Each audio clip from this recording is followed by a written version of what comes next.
Hey Fox, hello and welcome to this YouTube channel. In this video, I'm gonna teach you how to solve VMware Authorization Service is not running in Windows 11. So without any further ado, let's get started. The very first step that you need to do is at the keyboard, press Windows key and R key together, and by that you would be able to open the small window called Run, where here you need to type for msconfig. Again, type for msconfig and click on OK to proceed. A new window would appear, which is a system configuration window, where here you need to proceed on services. Okay. And you need to go with hide all Microsoft services. Click on it. And once you have the click on it, you need to look for virtual or VMware authorization service, which is this. Again, look for VMware Authorization Service. In my case, I don't have such since I'm not installing the program, but in your case, you have that since you have uninstalled it in your Windows. Okay, look for it and aligning to that, you would be able to see a box there. You just have to check it and click on apply and then OK. Now, one of the reason why you face an error is that you have accidentally stopped it here in your system configuration services. So in order to fix your problem, look for it, which is your VMware Authorization Service. Check the box and click on apply and then OK.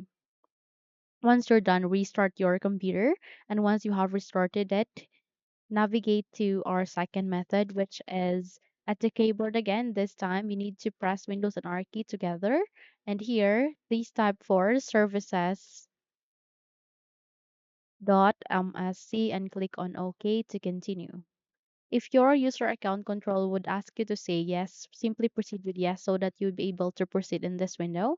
Where here you need to select any of the service and system, type V in your keyboard so that you would be redirected to the service or system starting with letter V. Where here you need to look for VMware Authorization Service. Again, look for this VMware Authorization Service and you need to change the startup type into automatic. Again, I'm not having that in my services since I'm not installing the program, but you have that since you have installed it. Okay.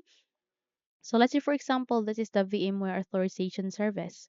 Please do a right click, scroll down and go with properties and under the startup type, set it into automatic, click on apply and then start the program. And once you just have to wait until it is being started and it will say here running, meaning it is being started. Click on OK and close this window and check if your problem has been fixed. Okay? So that's it. If you think this video helped you a lot, then don't forget to subscribe, hit the like button as well as the bell icon to be updated for more tutorials like this. Thank you for watching this video and have a good day.